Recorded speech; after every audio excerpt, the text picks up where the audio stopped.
Honorable members, given what happened yesterday, it should be a concern to all of you.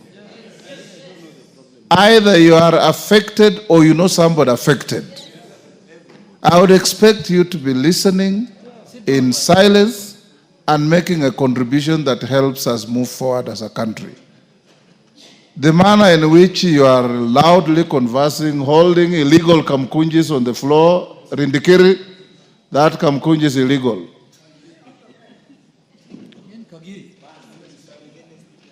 I urge you, members, for Kenyans to understand and appreciate your leadership, that you speak soberly, you exercise some restraint in your conversations. If something is pressing and you want to talk, I have made rooms for you out there to do so. You can go and do so. And give those who want to pay attention and listen, including your speaker, time to do so. Junet, go ahead.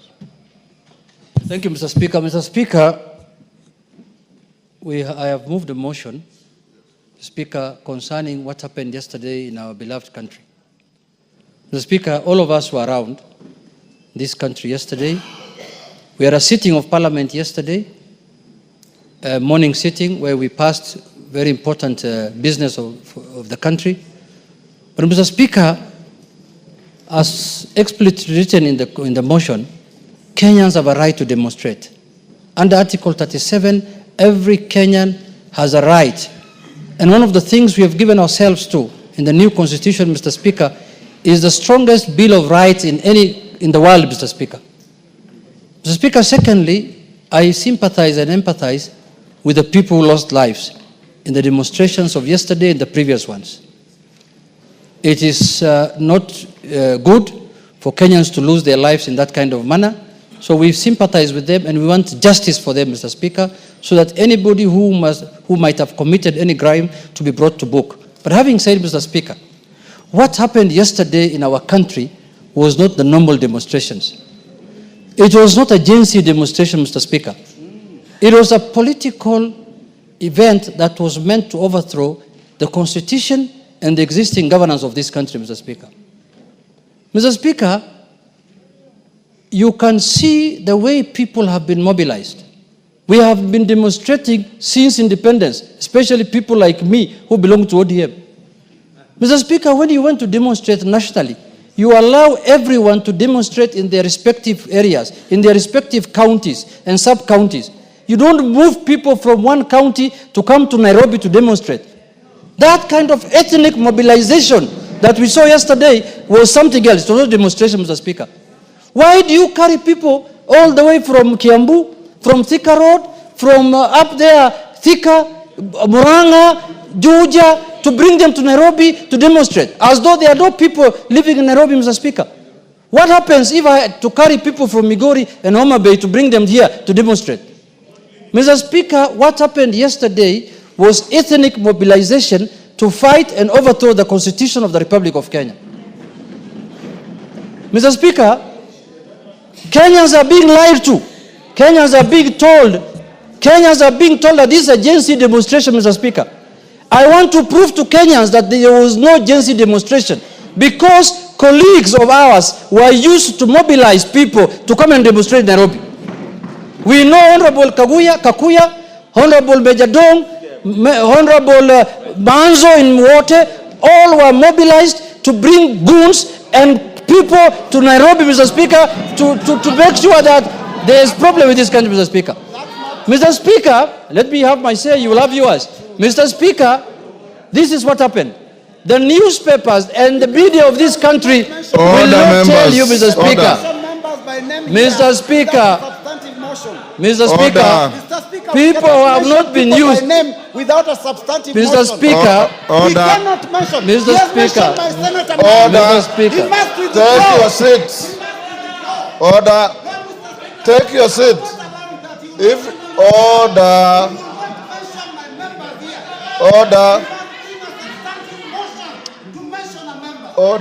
Robert Mbui. Order, Robert Mbui. Take your seat. That is not how to make your point. Take your seat. Take your seat. Robert Mbui, take your seat. Order, members. Order, members. Order, members. Robert Mbui. Order, members. Honorable Robert Mbui. Order. Order, honorable members. Honorable Robert Mbui. The Speaker knows only too well what the standing orders say. In fact, I drafted them. And I don't need you to raise your voice and bang tables for me to enforce them. He was in the middle of a statement and I was going to stop him. So far, he had not ordered.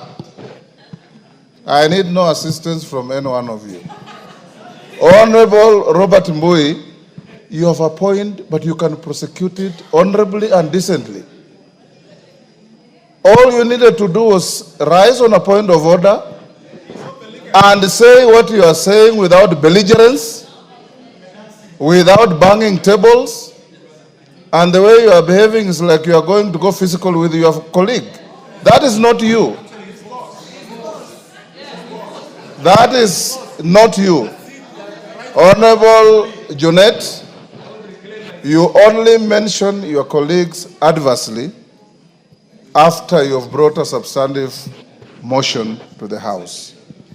Saying that members were involved is sufficient. Go ahead. Mr. Speaker, why do I say so? Mr. Speaker, the media of this country, Mr. Speaker, will tell you that the demonstrations were organized by Gaucho. They will tell you the demonstrations were organized by Gaucho. They will tell you they were organized by Makwiny. They will tell you the demonstrations were organized by Sakaja. They will not tell you the real culprits, the people who are organizing these demonstrations, Mr. Speaker. So it is incumbent upon us as people who have to discuss matters of national importance, Mr. Speaker, to tell Kenyans the truth, Mr. Speaker. Mr. Speaker, what happened yesterday was very clear. Mr. Speaker, it was not a Gen Z demonstration. It was a demonstration that was organized politically in this country, Mr. Speaker. And you can see where it happened. It took place in Nyeri. That is where Gachagua comes from. It took place in Madira. It took place in Kisii. Mr. Speaker, the standard that has been set, the standards that has been set by Gachagua in this country is that if you want to qualify to become a presidential candidate in his so-called opposition alliance, you must do as much demonstrations as you can. He has given them a benchmark that for you to qualify to become a presidential candidate in their team, you must cause anarchy and you must do demonstrations, and that is how you are going to qualify to become one, Mr. Speaker. And destroy property. Mr. Speaker, this ethnic mobilization in this country must end. Demonstrations must be for all Kenyans. Why do you destroy the property and the livelihoods of your own community, Mr. Speaker? Mr. Gachagua. Mr. Speaker, you can see the kind of planning that has been put into this matter. You can see the kind of money that has been paid to this matter, Mr. Speaker. Mr. Speaker, we must call a spade if we are to save this country, Mr. Speaker.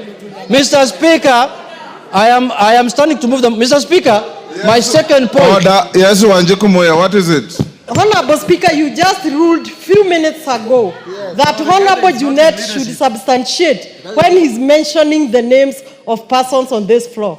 Was Honorable Rigathi in Homabay? Was Honorable Rigathi in Mombasa? Was Honorable Rigathi in Kakamega? Was Honorable Rigathi everywhere? Order. Order, Honorable Wanjiku. Gone. Order. Gone.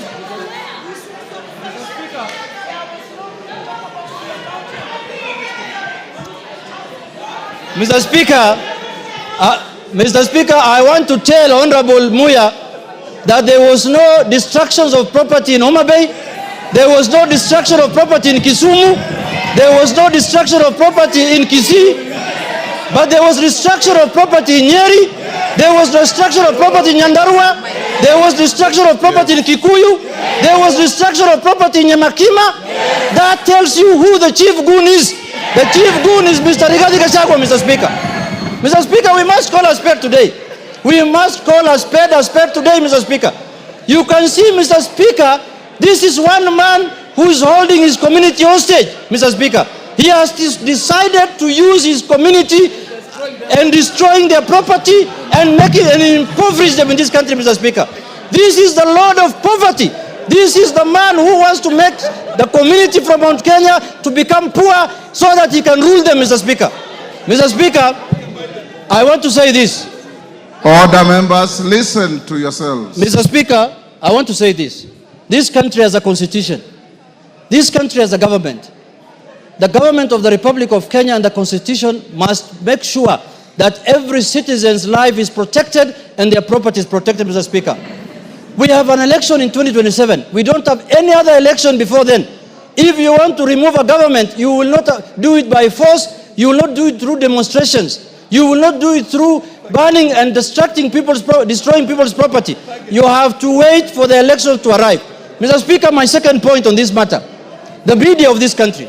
Mr. Speaker, I support the freedom of the media, Mr. Speaker. And yesterday, I was sad when the live coverage was removed, Mr. Speaker. But Mr. Speaker, the freedom of the media also must come with responsibility, Mr. Speaker. Mr. Speaker, the media must be able to make sure that they report accurately and factually, Mr. Speaker.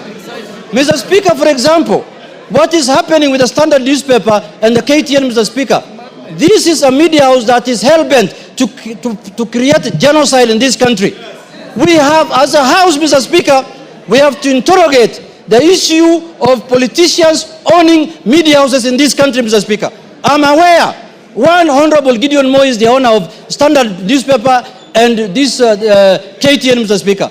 Mr. Speaker, he cannot use his media house to settle political scores unless or otherwise he wants to become like Felician Kabuga of Rwanda, Mr. Speaker, who has caused genocide. The Felician Kabuga of this country now is Honorable Gideon Moi, Mr. Speaker, because he's using his media house like the way Radio Mill Collins was used in Rwanda to cause genocide, where 800,000 people were lost, Mr. Speaker. We must call a spade, Mr. Speaker. The media house, the media must enjoy their freedom. The media must be allowed to do their work.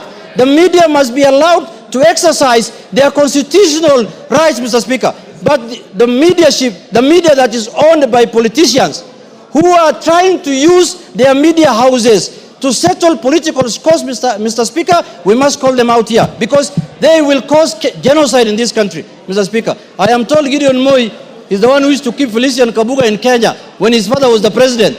And he was hiding here for, maybe he learned those bad manners from Felician Kabuga, Mr. Speaker. Mr. Speaker, I want to say this. Yes, Kagusha, what is it? Honorable Kagusha. Honorable Speaker, is it in order for the honorable member to continue mentioning the names of honorable members, either present or who have been in this house before, adversely in this house without a proper motion? Honorable Speaker, on the same... Take your seat. Honorable Kagusha, you have been a Speaker of Account Assembly before. Take your seat. Take your seat. Take your seat. Honorable Kagusha, you have been a Speaker of Account Assembly before. The standing orders that we wrote for this House are applicable where you are Speaker. When he mentioned sitting members of Parliament and Robert Moi protested, I stopped him. Order. Order. Honorable Kagusha, as a first-term MP, if you think you'll gain traction by being sent out of the House, I will not send you. Just take your seat and become and participate in debate. You want to speak, I'll give you an opportunity. But don't be rowdy. Former members of this House don't enjoy the privileges sitting members enjoy. Read your standing orders properly. Go on, Junet.